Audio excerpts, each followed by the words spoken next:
Hello दोस्तों, स्वागत है आप सबको study with Manisha Rajput channel पर। आज अपन बात करेंगे आपके पीयूसी में किस प्रकार का पेपर आया था उसके बारे में आज अपन जानेंगे। तो वीडियो का एंड तक जरूर बने रहिए। वीडियो को लाइक और सब्सक्राइब करें, ज़्यादा से ज़्यादा दोस्तों को शेयर करें कि अपन जानेंगे इसमें किस प्रकार के क्वेश्चन आए, कौन कौन से किस टाइप के क्वेश्चन पूछे और आपके एग्ज़ाम के अंदर किस प्रकार के क्वेश्चन आए, इसके बारे में अपन पीयूसी पेपर में जानेंगे। तो आप वीडियो एंड तक जरूर बने रहें। बढ़ते हैं अपने पेपर की ओर। तो इसमें आप ये अपन सीरीज ए वाले पेपर की बात करते हैं। तो इसमें आपका जो पीयूसी पेपर है उसमें से आपके बता रखा है कि आपके 150 क्वेश्चन आए थे। 150 क्वेश्चन आए थे 150 नंबर के। जैसे आपके 150 टोटल जो क्वेश्चन आए थे वो आपके आए थे 150 और उसमें से मैक्सिमम मार्क्स थे आपके 150। वही अपन चाइल्ड और बाल विकास एवं शिक्षण विधियाँ हैं, उसमें से आपके 30 नंबर के क्वेश्चन और 30 नंबर की आपकी इसमें पर्सन 30 नंबर के आपके पर्सन सही थी नंबर हैं। और इसमें मैथमेटिक्स के भी आपके मैथमेटिक्स के 30 नंबर के आपके मैथमेटिक्स और साइंस प्लस 30 नंबर की और सोशल स्टडीज़ है वो आपके 60 नंबर की और अदर जो सब्जेक्ट हैं वो आपके हैं। तो इन सभी इस प्रकार के क्वेश्चन पूछे जा रहे हैं। हर एग्जाम इसी प्रकार के क्वेश्चन पूछे जाएंगे। ये जो पेपर आपके हैं रीट का है और रीट प्री में आपके इस प्रकार के क्वेश्चन आएंगे, ये सब्जेक्ट आएंगे क्योंकि जितने थे। और आपके जो रीट मेंस का ये पीयूसी पेपर है, तो आप वीडियो एंड तक जरूर बने रहिए। और ये आपके जो पेपर हैं ये आपके 2021 में जो पेपर हुआ था आपके रीट प्री का उसका पेपर है। तो आपके इसके अंदर बाल विकास एवं शिक्षण शास्त्र हैं, इस प्रकार के क्वेश्चन आएंगे। इसमें आपके 30 नंबर के क्वेश्चन आएंगे। वही अपन ने ये लगभग 30 क्वेश्चन, उसमें से आपके बाल विकास के 15 क्वेश्चन और शिक्षण विधियों के आपके 15 क्वेश्चन आएंगे। और उसी प्रकार अपन आगे बढ़ते हैं तो उसमें जाके जैसे क्वेश्चन पूछेंगे और आगे जो आपके आएंगे जैसे भाषा हिंदी में भी आपके 30 नंबर के क्वेश्चन पूछे जाएंगे। तो आपको लगभग क्वेश्चनों को जानते हैं अपने आगे बढ़ते हैं अपन। तो लगभग आपके पूरा पेपर है और ये जो आपके PDF है हमारे टेलीग्राम बॉक्स पर। तो आप हमारे यूट्यूब चैनल के जैसे लिंक पे जाएं वहाँ पर आपको डाउनलोड करना है। आप हमारे study with Manisha Rajput channel के description box YouTube description box में जाएं, वहाँ जैसे आप क्लिक करोगे तो हमारे टेलीग्राम ऑल द एग्ज़ाम पर वहाँ पर आपके PDF मिल जाएंगे। और किसी भी एग्ज़ाम के नोट्स चाहिए हो या MC क्वेश्चन चाहिए हो तो वहाँ पर उस ऐप पर आपके मिल जाएंगे। तो आपकी जैसे देर का है और संस्कृत में भी आपको 30 नंबर के क्वेश्चन आएंगे, उसमें से 15 नंबर की आपकी शिक्षण विधियाँ रहेगी और 15 नंबर के आपके क्वेश्चन आंसर रहेंगे। इस प्रकार के क्वेश्चन आएंगे। अगले क्वेश्चन की ओर जैसे अपन अधिगम टॉपिक की बात करते हैं, अधिगम का मतलब क्या होता है तो इसमें जानते हैं। अधिगम जो होता है आपके अधिगम में जैसे अधिगम से तात्पर्य है A व्यवहार में अस्थायी परिवर्तन, B परिपक्वता के कारण परिवर्तन, C अभ्यास अनुभवों के माध्यम से व्यवहार में प्रशिक्षित स्थायी परिवर्तन, D बीमार थकान के कारण व्यवहार में परिवर्तन। तो इसमें आपका राइट जो आंसर रहेगा वो रहेगा व्यवहार में अस्थायी परिवर्तन। और आगे देर का आपको सीखना विकास की प्रक्रिया है। A सर्टेन, B गेट्स अन्य, C थार्डाइक और D आपके वुड्स। तो इसमें आपका राइट जो आंसर रहेगा वो सीखने विकास की प्रक्रिया वो आपके थार्डाइक रहेगी। अगले क्वेश्चन की ओर बढ़ते हैं। निम्न में से सीखने की प्रक्रिया विशेषता नहीं है। तो सीखने की जो प्रक्रिया विशेषता नहीं है वो आपके हैं सीखने केवल विद्यालय में। अगले क्वेश्चन की ओर बढ़ते हैं। अनुभव प्रशिक्षण के माध्यम से व्यक्ति के व्यवहार में होने वाले स्थायी परिवर्तन ही अधिगम है। ये परिभाषा किसने दी तो ये परिभाषा दी है अनुभव। तो इसमें आपके जो करेक्ट जो आंसर रहेगा वो रहेगा आपके गेट्स व अन्य ने। अगले क्वेश्चन की ओर बढ़ते हैं। सीखना एक सार्वभौमिक प्रक्रिया है जो एक विशेष उम्र के लोगों में पाई जाती है। B अध्यापक में तक जाती है, C समस्त प्राणियों में पाई जाती है, D केवल शिक्षण संस्थान में संभव है। तो इसमें आपका जो राइट आंसर होगा वो रहेगा समस्त सार्वभौमिक प्रक्रिया है। ये आपके ये विशेष उम्र के लोगों में नहीं। तो इसमें आपका राइट रहेगा ये समस्त प्राणियों में पाई जाती है। अगले क्वेश्चन की ओर बढ़ते हैं। निम्न में से कौन सा अधिगम की विशेषता नहीं है। A अधिगम अनुभवों का संगठन, B अधिगम एक निश्चित आयु तक होता है, अधिगम एक नया कार्य है, अधिगम आदतों के निर्माण की प्रक्रिया है, अधिगम आदतों के निर्माण की एक नया कार्य है। तो इसमें आपका राइट आंसर रहेगा कि अधिगम जो होता है आदतों के निर्माण की एक निश्चित आयु तक ही होता है। तो इसमें आपको एक गलत है, अधिगम एक निश्चित आयु तक नहीं होता है। अगला है स्किनर के अनुसार अधिगम क्या है। स्किनर के अनुसार अधिगम है वो आपके नवीन ज्ञान एवं आदत अभिवृत्तियों का अर्जन है। तो इसमें आपका राइट आंसर जैसा आपके इसमें दे रखा है, तो आप इसमें देख सकते हैं आपके पूरे इसमें अपन 250 क्वेश्चन की बात करेंगे जो रीड पर मोस्ट इंपॉर्टेंट रहने वाले हैं। और ये आपके एमसी क्वेश्चन है। रीड पर जितनी तैयारी मजबूत आप रीड पर करोगे उतनी तैयारी मजबूत आपके रीड में एमसीक्यू होगी। सभी एग्जामों के लिए मस्ट इम्पोर्टेंट रहने वाला है ये वीडियो।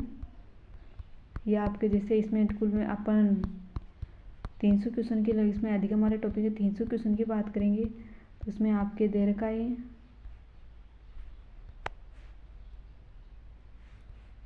तो अपन इसमें जान रहे थे क्वेश्चनों की लगभग 200-300 क्वेश्चन है। सभी एग्जामों के लिए most important first grade second grade सभी के लिए ये क्वेश्चन आएंगे। तो अपन बात करें थे स्किनर के अनुसार अधिगम है, तो स्किनर के अनुसार जो अधिगम है वो है अनुभव परीक्षण एवं व्यवहार में।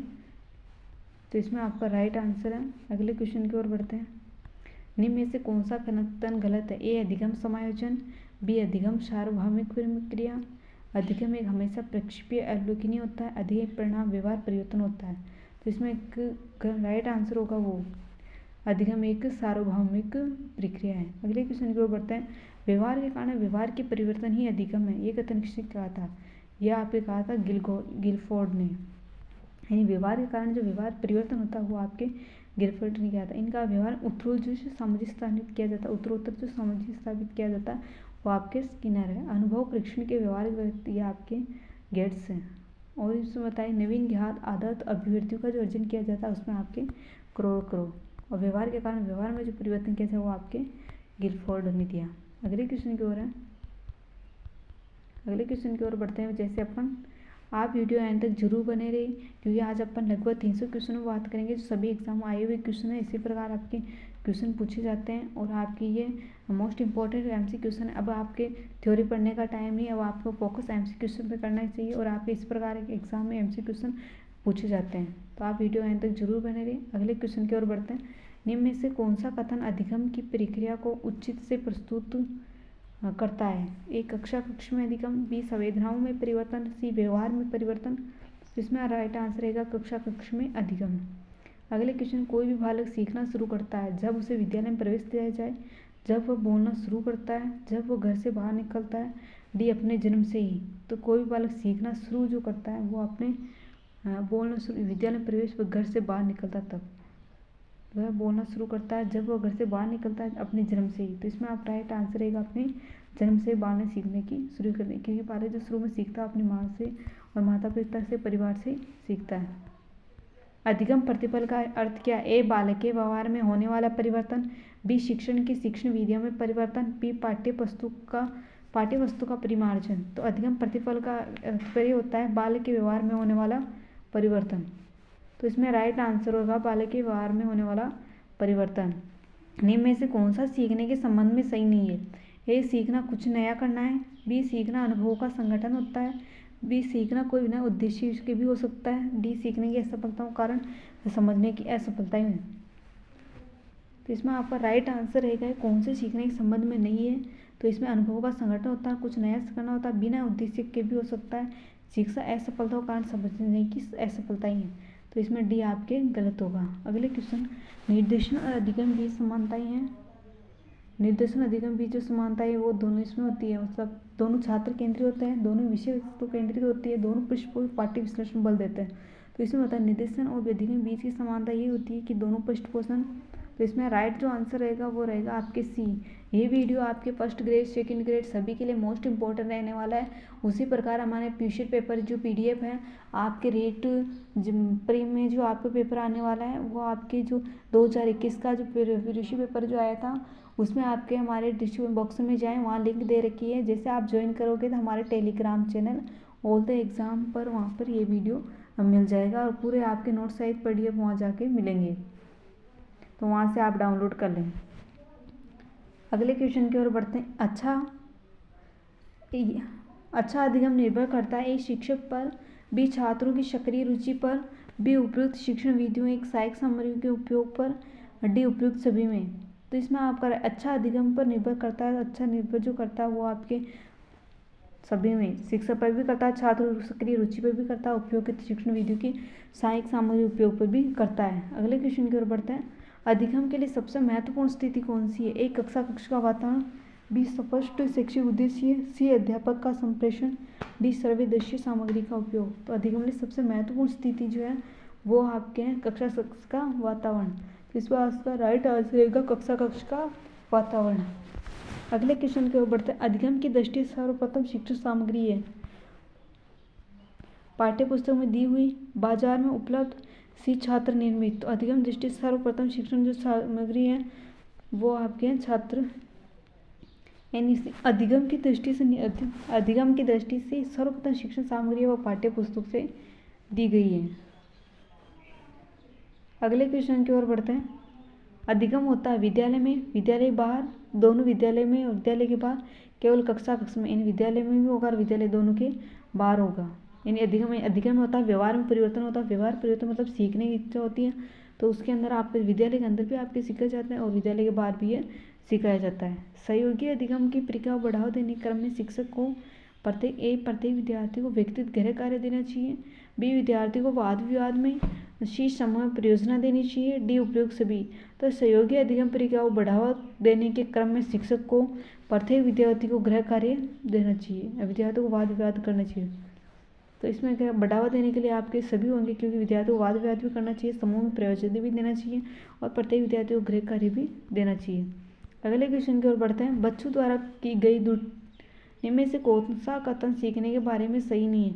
ए बच्चों द्वारा की गई त्रुटियां संकेत करती है कि किसी तरह का सीखना नहीं हुआ, बी सीखना उस वातावरण में प्रभावी होता है जो संवेगात्मक कार्य से प्रभावित होता है, सी सीखने के किसी भी चरण पर सीखना संवेगात्मक कारकों का प्रभाव नहीं होता है, डी सीखना मूल रूप से मानसिक क्रियाएं हैं। तो इसमें आपका राइट आंसर सही बताना सी कौन सा है इसमें।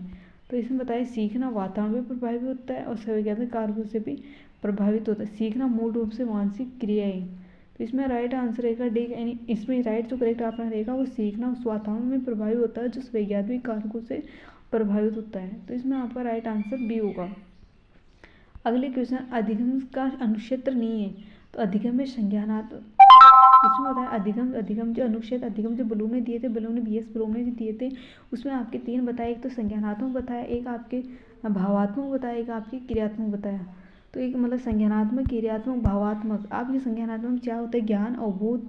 ज्ञान अवबोध आपके संश्लेषण, विश्लेषण और अवबोध मूल्यांकन।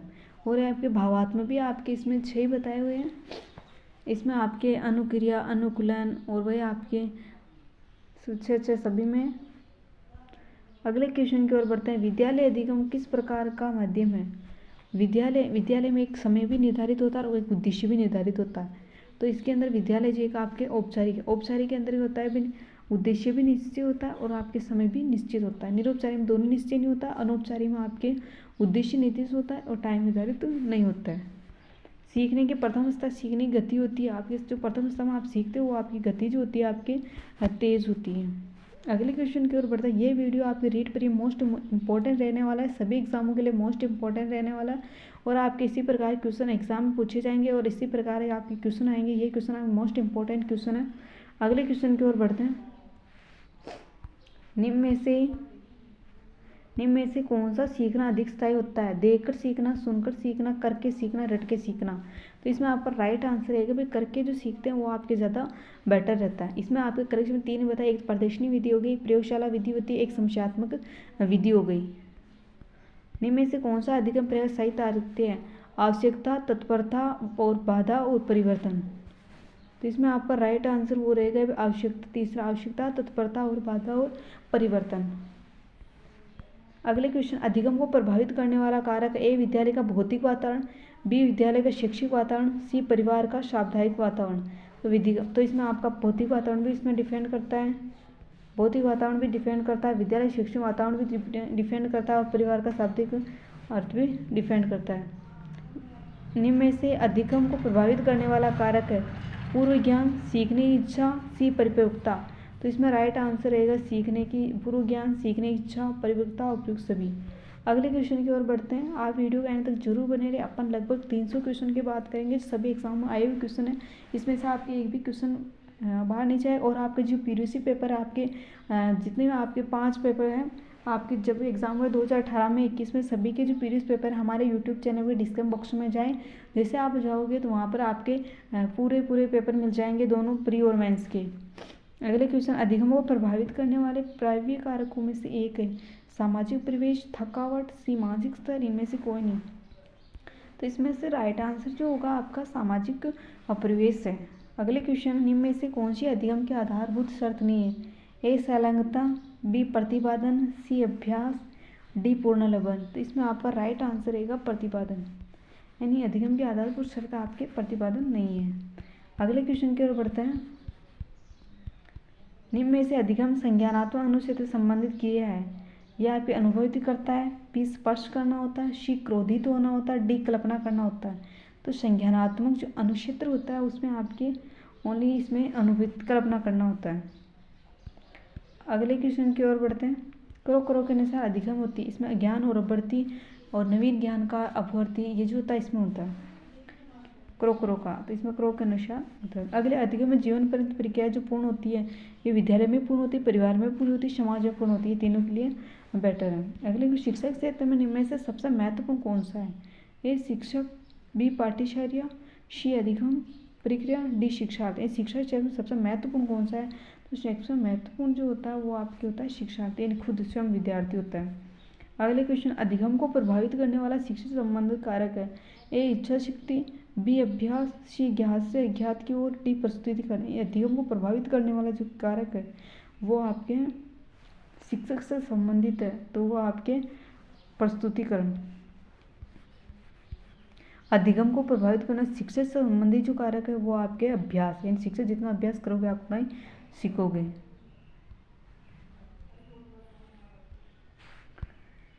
अगले क्वेश्चन के ऊपर, अधिगम का निष्पादन होता है अभिवृत्ति, ज्ञान, कौशल और उपयुक्त तीनों से। सीखने की प्रक्रिया क्रम क्या होता है? सीखने की प्रक्रिया में आपके पहले तो आपकी अनुक्रिया होगी, ई अनुक्रिया, फिर अभिकारक होगा, फिर आपके इसमें लक्ष्य होगा, बाधा आएगी, बाधा आते हैं आपके लक्ष्य होगा, लक्ष्य होता है सफल नृत्य, तो 5। तो इसमें आपका राइट आंसर आपके देखो सी।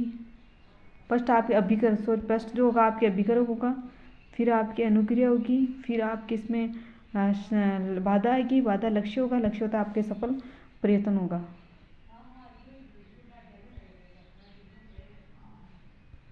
इसमें सबसे पहले आपके अभिपरक 1, विभिन्न अनुक्रियाएं, फिर जैसे अनुक्रिया होगी तो आपके इसमें आएगी, बाधा आएगी, बाधा आते हैं 3, और फिर आपके